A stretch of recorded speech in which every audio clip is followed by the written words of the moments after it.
So let me give you an example of def function in Python. So def square number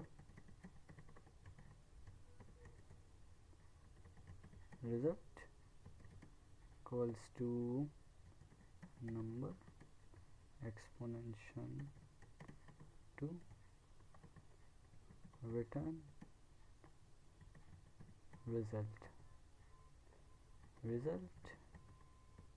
equals to square of whatever your number you wish, and then print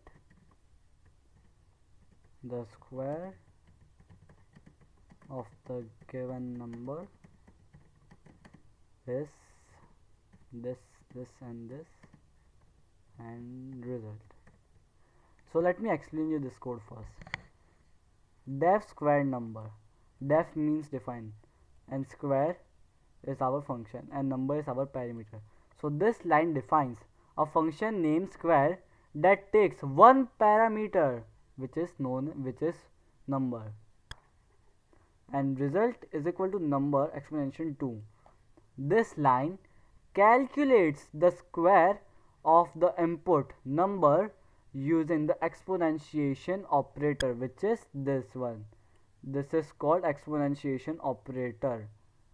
Return result.